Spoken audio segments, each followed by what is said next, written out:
Meus irmãos, que bom que podemos estar aqui na igreja adorando a esse Cristo que tem a supremacia sobre todas as coisas. Ele que tem a primazia, porque ele estava com Deus desde o princípio, ele era Deus. E ele veio ao mundo para reconciliar aqueles a quem Deus predestinou desde a eternidade, para a sua eterna glória. Que a esse Cristo nós adoremos. Creiamos que através dele nós podemos nos achegar diante do nosso Pai que está nos céus. Eu quero convidá-los a abrir suas Bíblias no Evangelho de Lucas, capítulo 15. Eu quero poder fazer a leitura do verso 11 ao verso 20, mas irei me deter mais precisamente nos versos 17 e 18 desta parábola.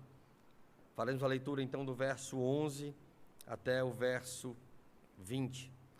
Do capítulo 15 do Evangelho de Lucas. Lucas 15, do 11 ao 20. Hoje ainda não nos despediremos das nossas crianças, elas continuarão conosco no culto. E logo que, então, o departamento infantil estiver de volta desse recesso, nós estaremos tendo também a oportunidade para que elas possam também aprender numa linguagem que seja acessível.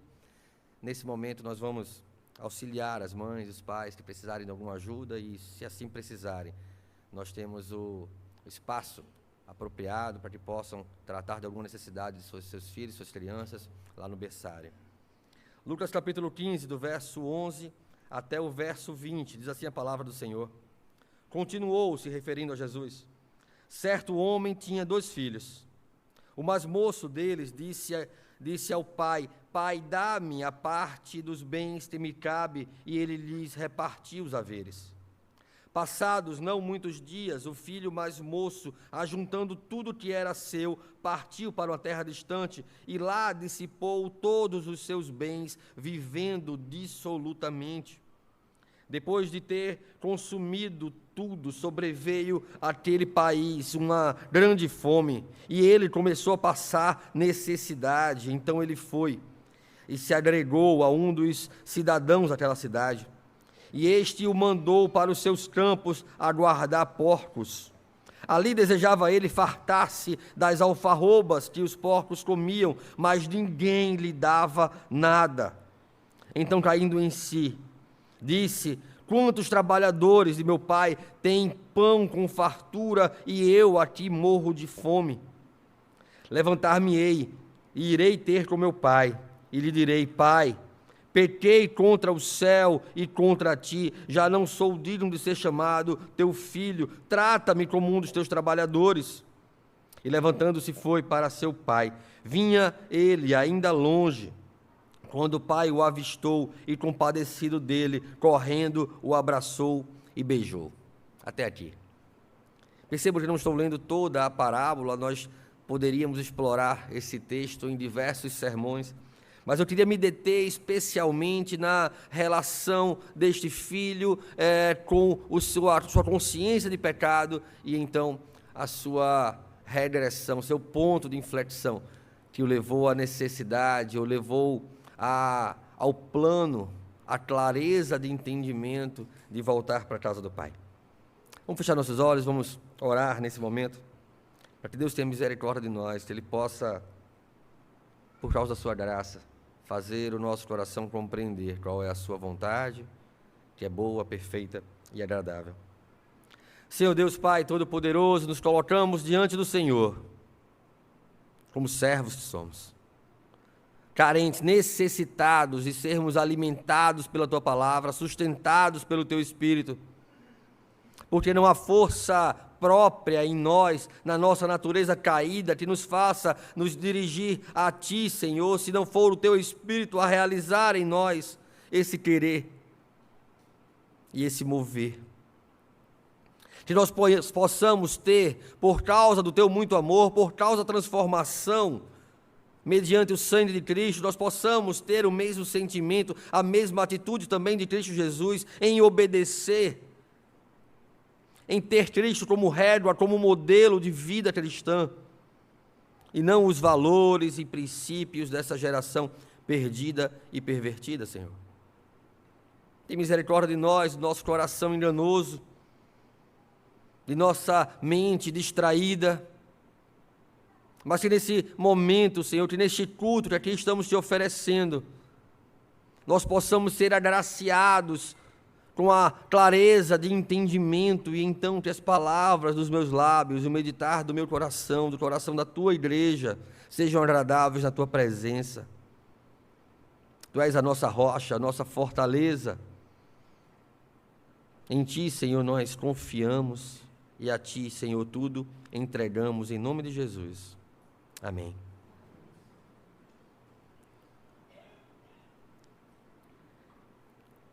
Meus irmãos, eu queria contar uma história para vocês, e só de vingança vou ter que contar, e aqueles que estavam no acampamento vão ouvi-las, mas não vão lembrar, vocês estavam dormindo na hora do culto. E aí vai aparecer também para vocês a primeira vez.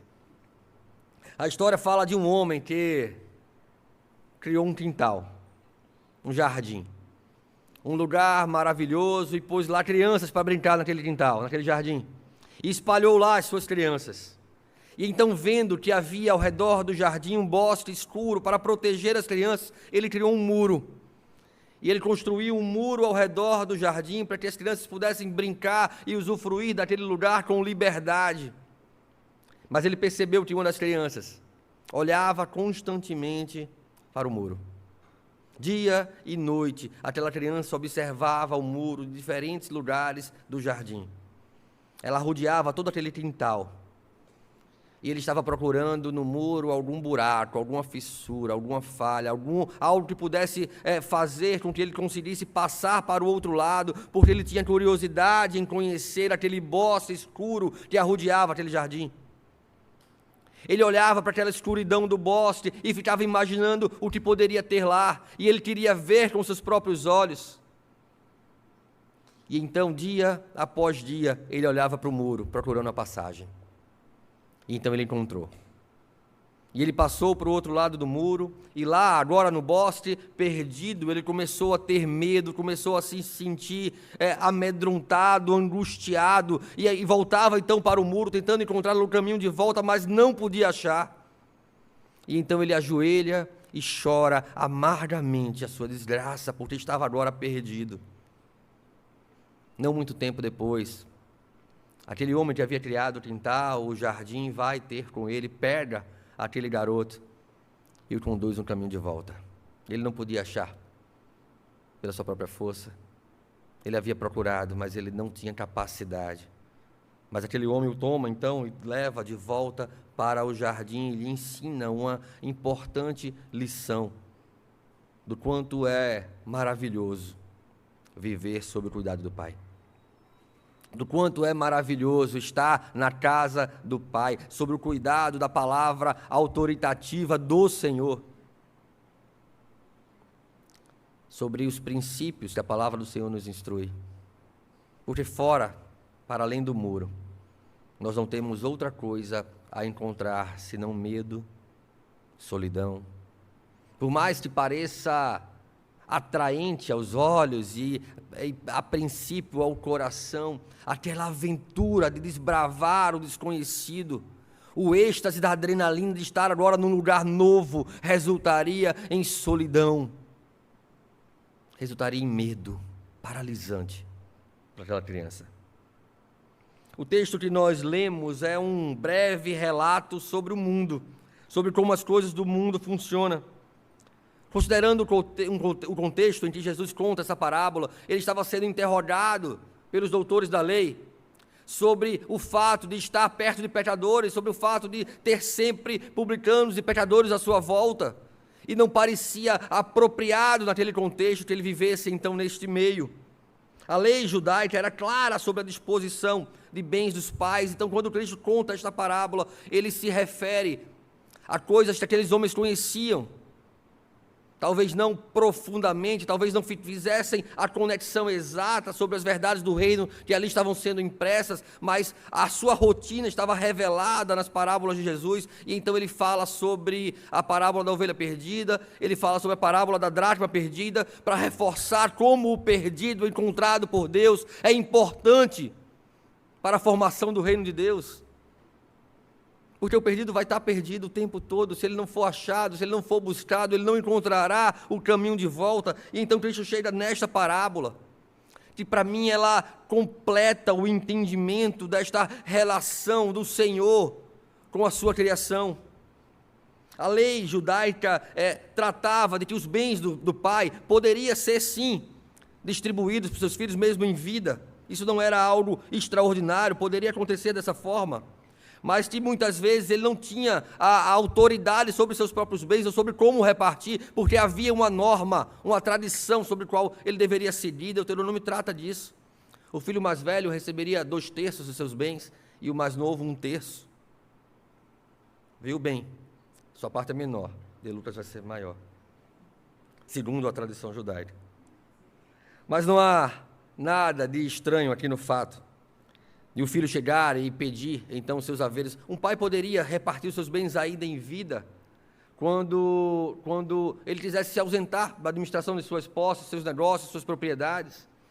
Mas aqui o filho mais novo, ele parece cruelmente abordar o pai de uma maneira dura, de uma maneira seca, de uma maneira insensível. Dê-me agora a parte da propriedade, que de todos os modos obterei quando você morrer e me deixe ir. É como se ele dissesse isso para o pai. Olha só, uma hora você vai morrer mesmo, me dá logo o que é a minha parte, porque eu quero viver, eu quero experimentar enquanto eu ainda sou jovem. O pai consentiu que seu filho aprendesse essa dura lição do modo mais difícil, como nós aprendemos na palavra. Ele parte, então, para uma terra distante, ele toma os seus bens, a riqueza do pai, e ele toma esses bens e vai para uma terra distante. Ele vai para longe da presença do pai, ele vai para longe de casa, e logo todas as suas posses, tudo que ele havia retirado do pai, tudo que ele havia pedido e então tido ali como sendo a sua fortaleza, a sua força, o seu grito de liberdade estava agora dissipado. Tudo havia sido usado para satisfazer o seu coração enganoso e os seus desejos pecaminosos. Versos 13 e 14 do texto, eu peço que você possa ficar com o texto aberto. A gente vai voltar para ele, tratar com profundidade nos versos que ele traz. Versos 13 e 14 do texto diz assim: passados não muitos dias, o filho mais moço, ajuntando tudo que era seu, partiu para uma terra distante e lá dissipou todos os seus bens, vivendo dissolutamente. E depois de ter consumido tudo, sobreveio àquele país uma grande fome e ele começou a passar necessidade. Meus irmãos, aquele moço não havia encontrado, enfim, a vida que sonhava. Ele havia partido atrás de um sonho, mas ele não havia conseguido realizar esse sonho, senão por um breve momento. Aquela liberdade lhe custou tudo, e foi breve, e foi passageira. Toda a sua alegria havia sido transformada agora em miséria, em amargura. A gargalhada agora virara lamento. As luzes da festa agora haviam se apagado e a música tinha parado de tocar e agora aquele homem estava só. Ele que queria prazer sem limites, desejos satisfeitos, sonhos realizados, agora só havia silêncio, feridas abertas e solidão. É para aí que o pecado nos empurra, quando costumamos a nos habituar com um ambiente pecaminoso, ou como a Bíblia nos diz, a sentar na roda dos escarnecedores. Quando começamos a cobiçar as coisas que eles têm para oferecer, o estilo de vida desta geração perdida, nós quebramos primeiramente a confiança daqueles que nos amam. Nós nos afastamos primeiramente daqueles que são o nosso auxílio e socorro em tempos difíceis. Aquele homem havia se afastado do pai, depois de deleitar-se na feira das vaidades. Aquele jovem havia sido lançado no vale da humilhação. Talvez, se soubesse, acabaria assim. Talvez ele não teria trilhado esse caminho, mas será? Nós temos a autoridade das Escrituras manifesta e ensinada para as nossas vidas. Nós sabemos o que Deus requer do nosso comportamento, das nossas decisões, da nossa moral. Mas ainda assim insistimos em ser conduzidos pelo nosso coração enganoso para longe do Senhor, como aquele jovem fez. É como se pegássemos: Deus, olha, eu sei que agora eu tenho inteligência, tenho raciocínio, que eu tenho habilidades, que eu tenho competências, mas olha, eu não quero servir ao Senhor com essas coisas. Eu quero seguir a minha própria vida, eu quero buscar os meus próprios sonhos, eu quero ser como Deus. Essa foi a oferta da serpente à mulher. Sereis como deuses. Sereis como Deus. Vocês não precisam da autoridade, está sob a autoridade de Deus. Vocês podem ser senhores de si mesmos. O que a oferta do pecado não revela é o que o senhorio de si mesmo, em uma natureza caída, é uma escravidão da vontade. A nossa vontade passa a ser escrava do nosso pecado. Sem Deus a nos libertar dessa escravidão, nós servimos a um coração caído, a um desejo pecaminoso que cada vez mais nos afasta do Criador. Não é uma queda brusca, mas uma queda lenta, de passos que eu vou dando dia após dia na direção do pecado. Eu olho, eu cobiço, eu guardo no coração e então a oportunidade vem e eu caio. E muitas vezes não caio uma vez só. E muitas vezes não caio do nada, eu planejo andar junto da oportunidade do pecado. Eu planejo ver o que eu não deveria ver. Eu planejo conversar o que eu não deveria conversar. E não deveria ser surpresa que este caminho planejado nos levasse à ruína. Aquele jovem planejou a sua vida e achava que ia tudo bem. Me dá o que é meu e agora sim eu vou viver a vida como eu quero. Então ele planejou o que fazer: pegar os bens, ir para longe da presença do Pai, ir para longe de alguém que pudesse dizer: não faça isso, não faça desse jeito, não vá por esse caminho, não pense dessa forma. Ele queria estar longe disso, ele não queria que ninguém se metesse na vida dele, para que ele pudesse fazer o que quisesse. Ele foi enganado pelo seu próprio coração. Ele acreditava que seria livre e se tornou escravo. Ele pensava que conquistaria o mundo inteiro e acabou sozinho. Ninguém lhe dava nada, diz a palavra, diante da sua necessidade. Ninguém satisfazia as suas necessidades mais básicas. Ele tinha fome, isso não era saciado. Ele desejava o que os porcos estavam comendo, as vagens e os copos com que os porcos se alimentavam, e ninguém lhe dava nada. O seu sonho havia acabado. Versos 15 e 16.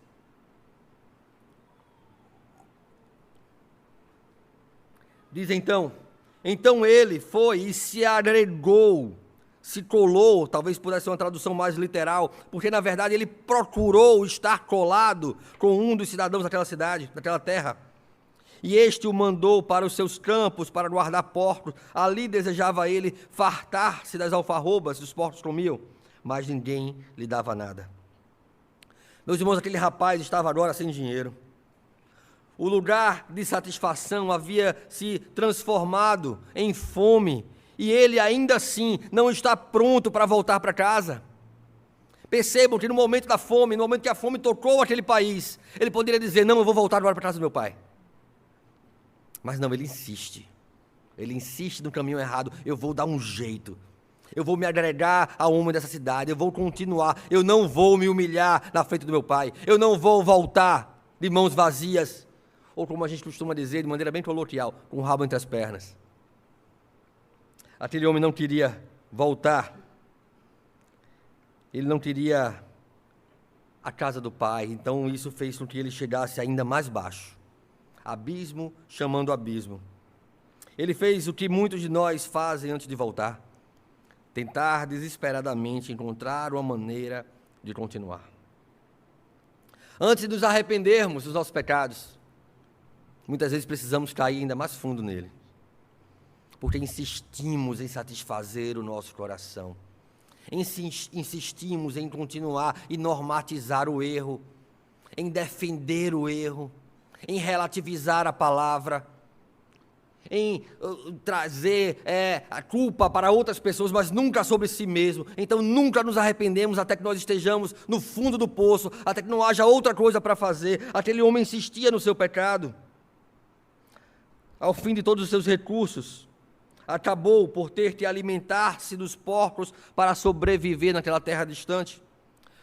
E percebam que, quando se trata de porcos nas Escrituras, a gente está falando de um animal considerado imundo para aquele povo.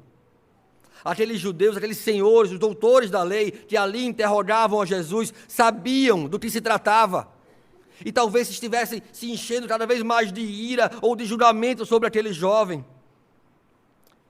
Era proibido para o judeu alimentar os porcos, até dito, maldito seja aquele que alimenta porcos.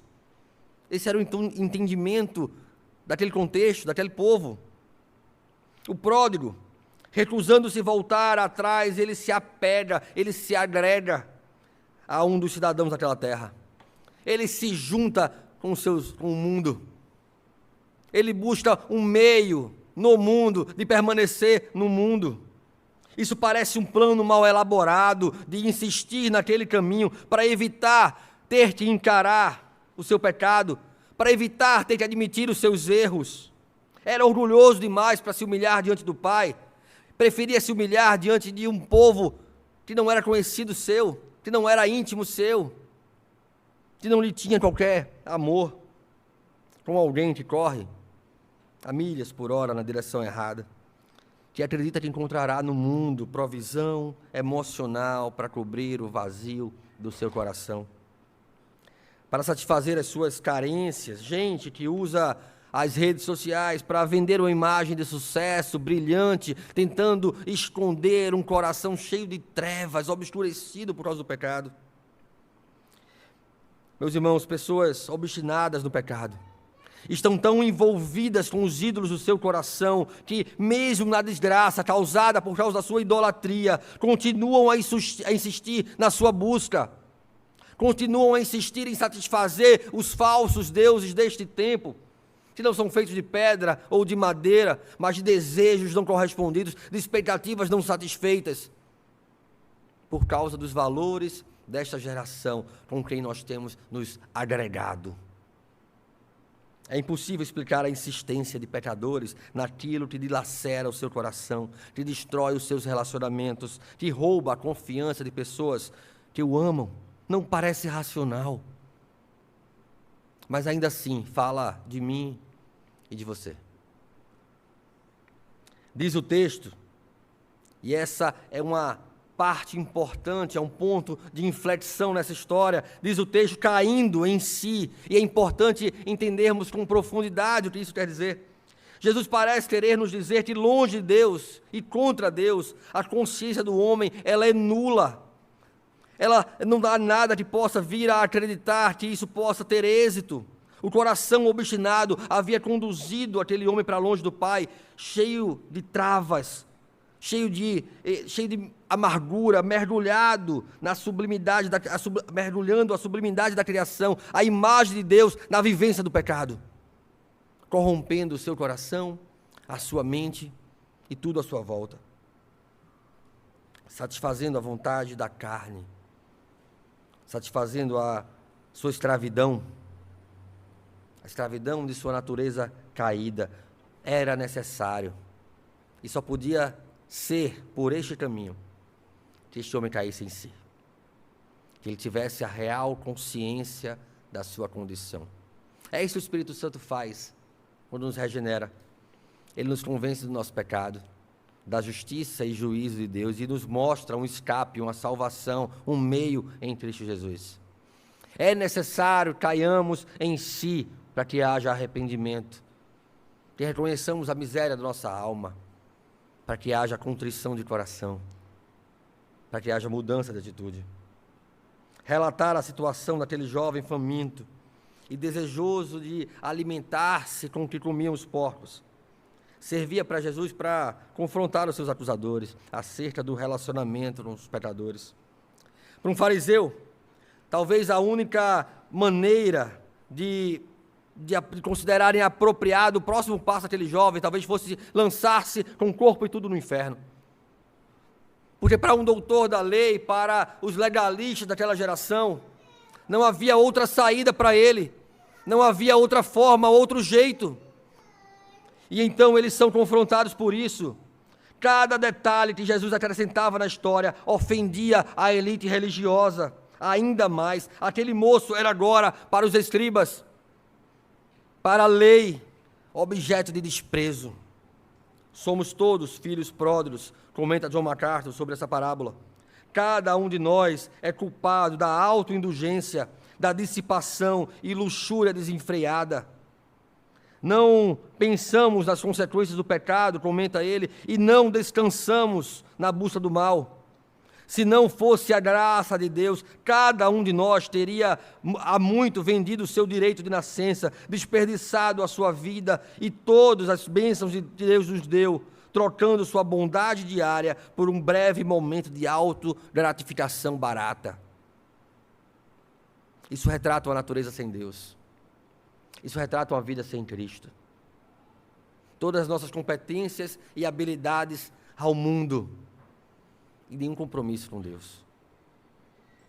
Todas as bênçãos que temos recebido, o pão, a capacidade de estudarmos, de nos aprofundarmos, de aprofundar o nosso conhecimento sobre coisas importantes, entregues a essa geração, sem nenhum compromisso ou responsabilidade em fazer ser conhecido o reino de Deus.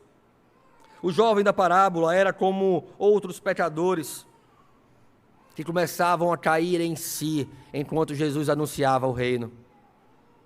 À medida em que Jesus falava, à medida que Jesus trazia as boas novas do céu, as pessoas iam caindo em si dia após dia. Como nós fomos levados a cairmos em si quando fomos confrontados pela palavra do Senhor. No tempo e na história, no modo como Deus então tratou com cada um dos nossos corações.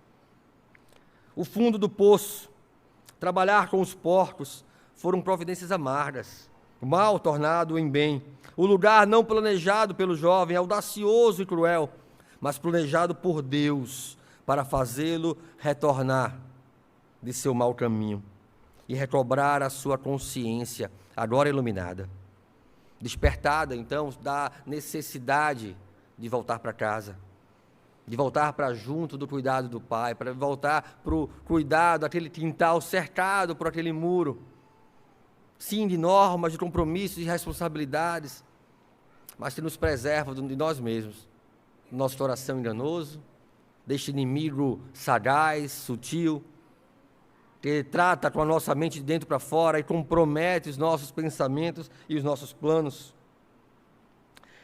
Este é o ponto de inflexão de nossas vidas. Esse é o momento de virada.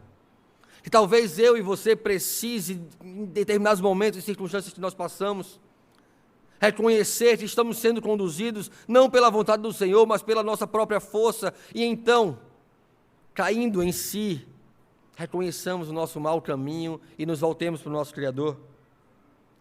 A morte, muitas vezes, é apresentada como uma saída evasiva de nossos problemas. Problemas que não queremos encontrar. Problemas que nos levam ao desespero e então nós caímos em si e nos lembramos da promessa. Diz os versos 17 e 18 do texto. Quero que possamos ler juntos os versos 17 e 18 do capítulo 15 de Lucas. Diz assim: Então, caindo em si, disse: Quantos trabalhadores de meu pai têm pão com fartura, e eu aqui morro de fome.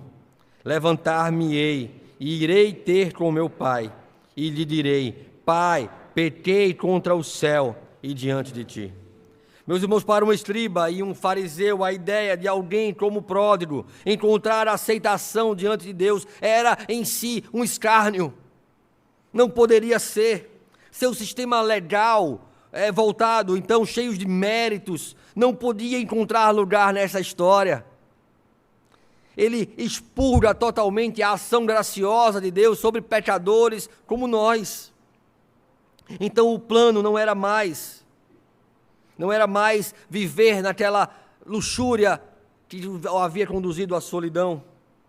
Chegar a Deus era necessário, voltar para o Pai era necessário, mesmo que a lei tratasse do acesso a Deus, da salvação, como um labirinto cheio de regras, cheio de preceitos religiosos. Logo, era também uma compreensão de que o homem não pudesse ser levado ao arrependimento naquele estado, mas aquele jovem, confrontado com a sua realidade, não viu outra saída senão voltar para a casa do Pai.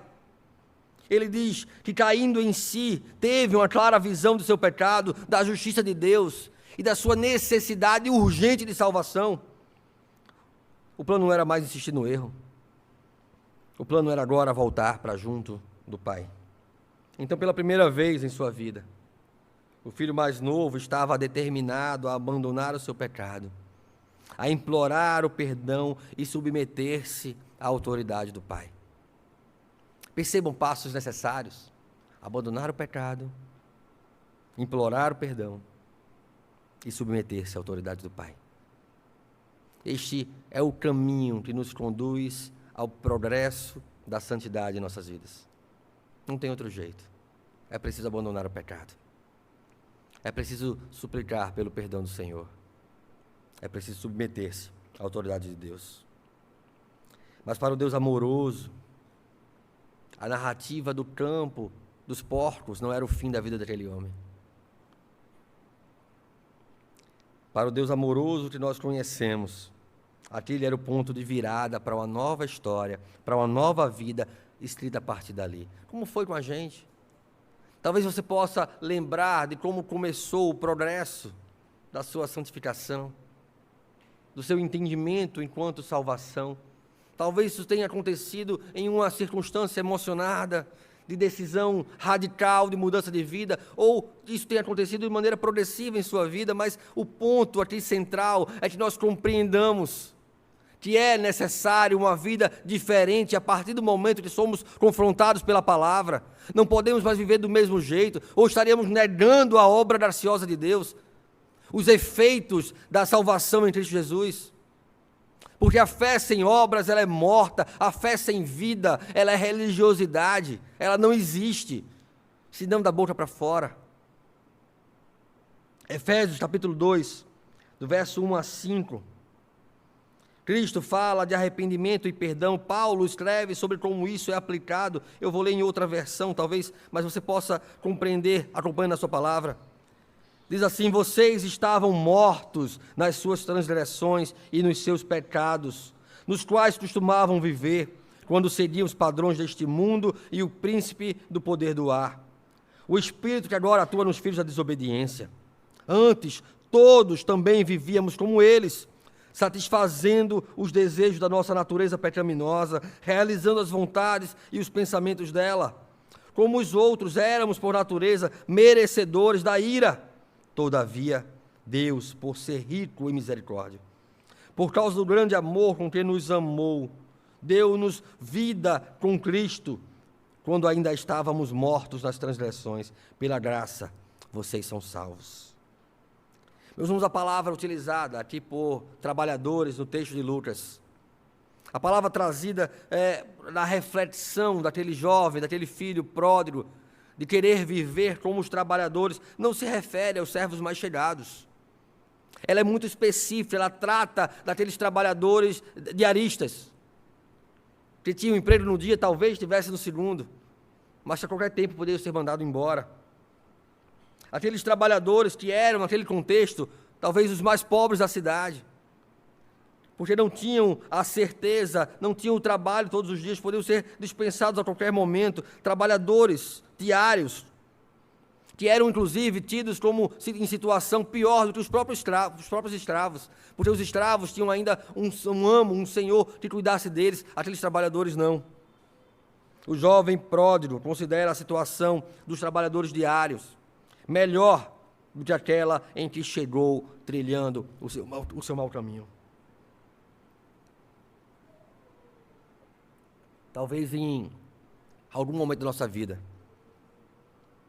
como ilustrou certa vez um pregador, nós tenhamos tido de chegar no fundo de um poço, até não podermos ver mais nada à nossa volta, e só poder olhar para o céu, e só poder olhar para Deus. O pródigo tinha um novo plano, mas agora era um bom plano. Ele sabia que havia sacrificado o seu status de filho, mas sabia que era melhor servir ao Pai como um dos seus trabalhadores diários do que servir ao mundo. Porque a vergonha da humilhação do pecado em meio ao arrependimento, ela conduz ao perdão. Mas o pecado e o deleite no pecado conduz a uma vergonha, a uma humilhação que nos isola e nos lança para fora, para longe da presença amorosa do Criador. Ele enfrentaria todas as consequências em vez de fugir. Ele agora voltaria para casa. E esse é o segundo ponto que eu gostaria de destacar com vocês. E talvez o cerne da mensagem dessa noite. O caminho de volta. O caminho de volta não é um caminho fácil. Não é um caminho, muitas vezes, plantado com sorrisos. Muitas vezes é um caminho plantado com lágrimas, regado com lágrimas. Porque ser convencido do nosso pecado, isso nos humilha. Ser convencido do nosso pecado muitas vezes nos constrange. E então nos portar ou nos dirigir a quem devemos pedir perdão. Por isso pedir perdão é tão difícil. A gente tem muita dificuldade de pedir perdão. A gente tem facilidade para um pedido de perdão superficial. Senhor, perdoa os meus pecados, de maneira genérica. Mas a gente tem dificuldade de nomear os nossos pecados. Porque nomear os pecados diz respeito a ter consciência dele. E uma vez nomeados, você assume uma responsabilidade indireta de não voltar mais neles. E isso quando nos referimos a Deus, que parece até mais fácil. E quando temos que pedir perdão para o outro. E quando temos que nos reconciliar com o outro por danos que provocamos por causa do nosso mau comportamento. Qualquer um de nós poderia pensar, não, ele não deveria voltar. Ou que o pai não deveria aceitar. Ele havia desonrado seu pai, ele havia desonrado o nome da sua família, ele havia perdido tudo o que era do seu pai. Como ele poderia agora voltar sem ser furiosamente punido? Sem ser encarado com rigor, sem ser encarado com justiça? Pois ele havia feito muito mal, ele havia feito uma tremenda vergonha à sua família. Voltar para o Pai nos parece uma decisão daqueles que não têm outra saída, e é exatamente assim a nossa condição diante da justiça de Deus. Aquele filho pródigo, aquele homem perdido, não tinha outra saída, a fome era tanta, que ele não vê outra saída a não ser voltar para a casa do Pai. Diante da justiça de Deus, diante da consciência do nosso pecado, do resultado do nosso pecado, para onde Ele nos conduz, não há outra saída para nós, a não ser reconhecermos tudo, sermos conduzidos ao arrependimento diante daquele que tem poder para salvar. E que é perdoador, cheio de graça e misericórdia. Esta é a natureza do arrependimento. A palavra grega para arrependimento no Novo Testamento, metanoia, que trata de mudança, mas não uma mudança aplicada, pelo menos no texto bíblico, não uma mudança superficial, não uma mudança de ideia, de pensamento, mas o arrependimento bíblico trata de uma coisa muito mais profunda que isso, é uma mudança de vida, é uma mudança de enxergar o mundo à nossa volta. Ele transforma a nossa cosmovisão, ou seja, a lente com a qual nós enxergamos as circunstâncias, as necessidades, os valores, os princípios, as prioridades. Ele muda o modo como nós nos relacionamos, o modo como criamos os nossos filhos, o modo como tratamos os nossos pais. É uma transformação completa para uma nova vida. É uma curva de inflexão que talvez seja necessário para a minha vida e para a sua. Mudar comportamentos que nos conduzem para longe do Senhor, que nos fazem querer encontrar um buraco no muro para ver o que tem lá no bosque. Precisamos reconhecer que precisamos do Senhor. E talvez existam passos a ser dados nessa direção. E eu queria destacar pelo menos 3 para que pudéssemos guardar para praticar. Se queremos trilhar o caminho do arrependimento, se não aguentamos mais o peso da culpa sobre os nossos ombros, precisamos ser claros em que direção queremos seguir. E para isso precisamos, no primeiro momento, conhecer a nossa real condição.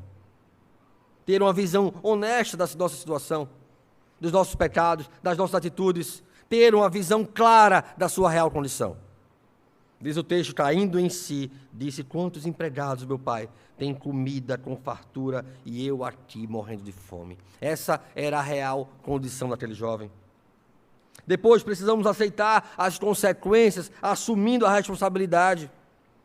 Diz o verso 18: vou me levantar, voltar para o meu pai e dizer a ele: pai, pequei contra o céu e contra ti, já não sou digno de ser chamado teu filho. Trata-me como um dos teus empregados, dos teus trabalhadores. Isso diz respeito ao nosso terceiro passo: buscar aquele que pode nos ajudar, tomar uma atitude, ter clareza sobre a nossa real situação, aceitar as consequências, assumir a responsabilidade e buscar aquele que pode nos ajudar. Diz o verso 20, a seguir levantou-se e foi para o seu pai. Meus irmãos, essa é uma exortação para nossas vidas. Nós precisamos tomar uma atitude sobre pecados que não estamos tratando diante do Senhor. Mas nós também precisamos orar, porque certamente conhecemos pessoas a quem amamos, estão vivendo talvez dissolutamente, como a Bíblia descreve a vida daquele jovem. Estão entregando aquilo que aprenderam do Senhor ao mundo, sacrificando para satisfazer os ídolos dessa geração. Você deve conhecer alguém que precisa encontrar o caminho de volta, que precisa ser conduzido ao arrependimento. A palavra de Deus nos ensina que, ao contrário do que acreditavam os escribas e os fariseus, tem jeito. Tem jeito. Porque o Senhor pode tratar daquilo que para nós parece impossível, parece não ter mais jeito. Talvez para um escriba e para um fariseu daquele contexto, ele pudesse pensar: não, esse aí, olha, já está dando comida aos porcos, não tem mais jeito. Próximo passo é o inferno. Para Cristo, diz, caindo em si, levantou-se e foi para o seu pai. Certamente os religiosos do tempo de Jesus esperavam que o pai o castigasse, que expusesse a sua vergonha, ou pelo menos dissesse: eu te disse, eu não falei. Talvez não o recebesse, talvez o tratasse com frieza, mas à medida que o filho pródigo se aproximava, à medida que ele se aproximava do pai, sabendo da sua urgência, da urgência da sua miséria, sabendo que ele dependia totalmente da misericórdia do pai, e ele pode ter ensaiado as suas desculpas centenas de vezes pelo caminho. Talvez tenha sido um caminho humilhante, um caminho vergonhoso. Talvez ele experimentasse, quando chegasse lá, um sermão exaustivo, medonho. Mas aqui, o que nós temos é uma grande reviravolta de expectativa. Diz o final do verso 20, vinha ele, ainda longe, quando seu pai o avistou, e compadecido dele, correndo, o abraçou e beijou. Ele não disse uma palavra. Ele não se justificou. Ele não inventou desculpas. O filho estava voltando para casa. Aquele que estava perdido, estava agora voltando para casa. Meus irmãos, imaginem comigo a cena.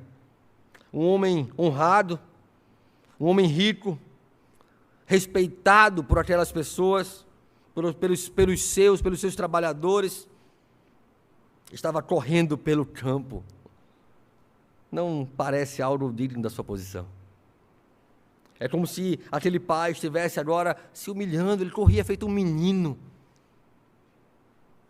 correndo na direção do seu filho.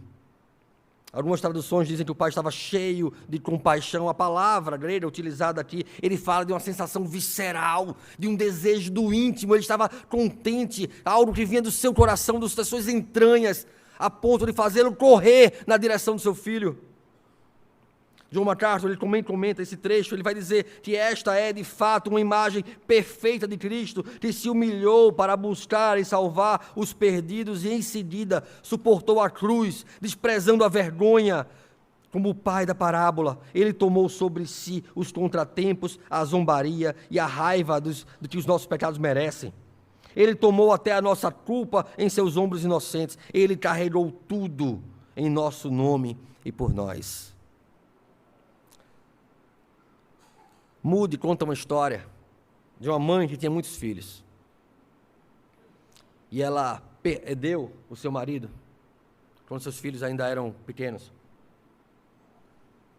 Naturalmente, naquele contexto, esperava-se que seus filhos pudessem ajudá-la, suportá-la. E então o mais velho, aquele que poderia e deveria assumir a responsabilidade de apoiar e suportar a sua mãe, ele vai embora. Ele abandona a sua mãe, necessitada, sem ter com que alimentar os seus filhos. E ele simplesmente vai embora. Conta Moody que todos os dias aquela mãe colocava o seu prato na mesa. Todos os dias ela colocava o seu prato na mesa, ano após ano, até que todos os seus filhos cresceram. Todos eles trilharam os seus caminhos. E então, depois de muitos anos, alguém toca a campainha daquela mulher. E ela abre a porta e ela vê um homem de pé na sua frente, quebrado, chorando. E então ela o abraça. Ela acreditava que ele ia voltar. Nós que amamos pessoas que estão como aquele filho, pródigo, afastado do Senhor, certamente não devemos deixar de orar dia após dia. Porque aquele que está perdido pode ser achado pelo Senhor. Porque a graça do Senhor é maior do que a multidão dos nossos pecados. Talvez qualquer dos pecadores que ouvissem Jesus contar essa parábola, não os doutores da lei, não os fariseus, não os escribas, que talvez entendessem que não precisassem do Pai, porque viviam as suas regras de conduta e religiosidade, que lhe davam algum mérito, talvez, mas os pecadores não. Talvez ouvindo Jesus contar essa parábola, talvez eles pudessem acreditar, olha só, se foi possível para o filho pródigo, pode ser para mim também. Se foi possível para o filho pródigo, pode ser para qualquer um de nós. Deus virá na nossa direção, a nos abraçar, a nos beijar e nos receber, a nos pôr um anel no dedo, a restaurar a nossa condição de filho e nos integrar de novo no lar.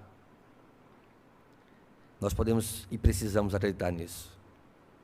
Eu quero convidá-los a orar nesse momento.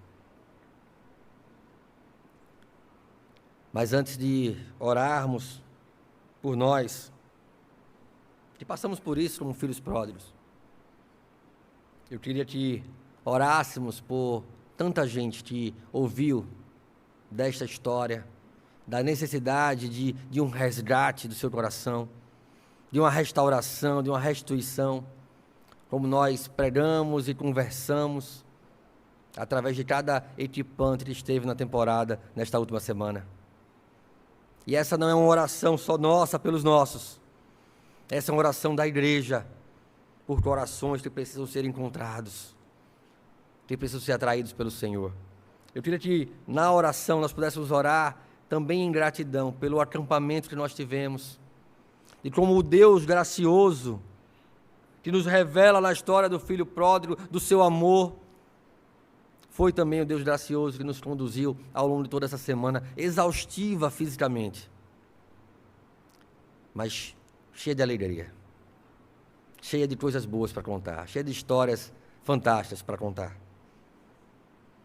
Eu queria convidar as pessoas que estiveram fazendo parte da equipe aqui na frente, mas principalmente o grupo de louvor.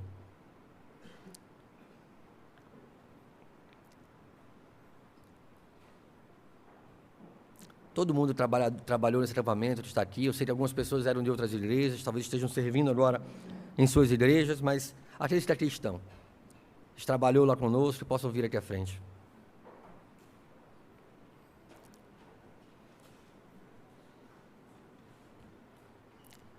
Me sentindo na obrigação de trazer à memória aquele que trabalhou arduamente, muito antes para começar a acontecer. Foi Bill, que não pôde estar aqui conosco essa noite, presbítero Gilson. Não podemos deixar de mencioná-lo também. Como nós nos dispusemos e como foi maravilhoso poder servir com essa equipe.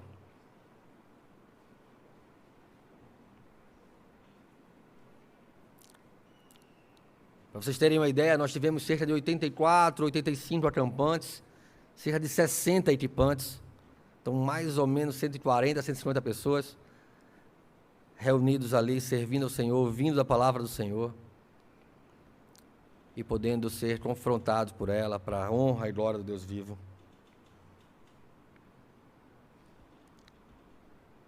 Eu queria ainda convidar aqueles que estiveram aqui, que acamparam conosco, que de alguma forma foram usados por Deus, ou através dessa equipe foram instruídos no caminho do Senhor, que pudesse estar aqui na frente também.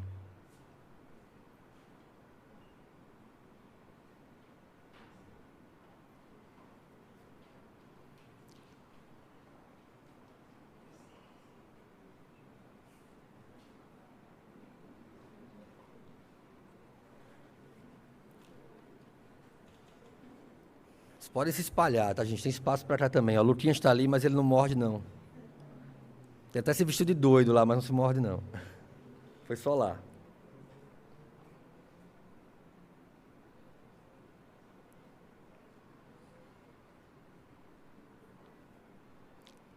Nós recebemos algumas mensagens maravilhosas dos pais desses acampantes que lá estiveram. Eu queria ler algumas delas aqui.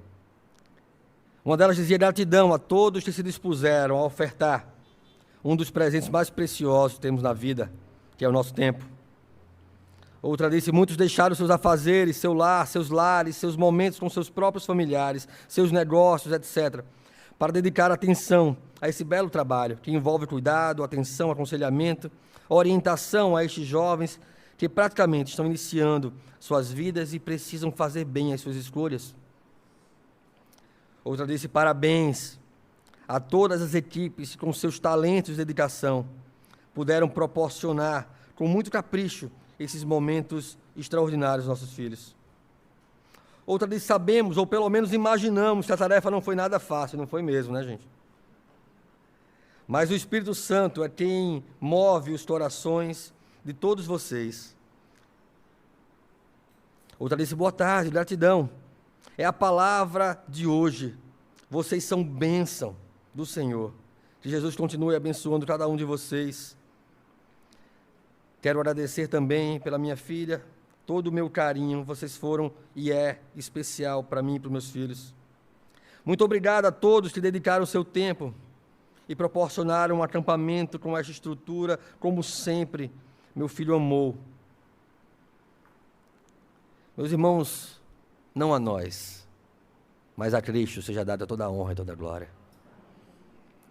Porque se dependesse de nós estaríamos lá ainda nos degladiando, cada um achando que tinha um jeito melhor de fazer as coisas.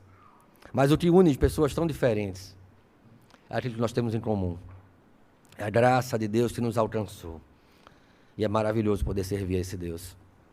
Eu quero convidá-los a orar e depois da oração meditar na música tema do acampamento, enquanto nos deslocamos de volta para os nossos assentos. Vamos chegar na presença do Senhor, vamos fechar nossos olhos. Pai bendito, todo-poderoso Deus, louvado seja o teu santo nome, porque pela tua graça, Senhor, nós estamos aqui de pé. Pela tua graça nós temos o ar para respirar, um teto para nos abrigar, o pão de cada dia. E muitas vezes as bênçãos do Senhor têm passado despercebidas em nossas vidas. Que possamos atentar, ó Deus, para o quão grande é o nosso Deus. Quão misericordioso é o nosso Deus. E quando nos acharmos pródigos, Senhor, que possamos cair em si e encontrar o caminho de volta, conduzidos pela boa mão do Senhor, para o cuidado da casa do Pai, Senhor. Assim te louvamos, ó Deus, em nome de Jesus. Amém.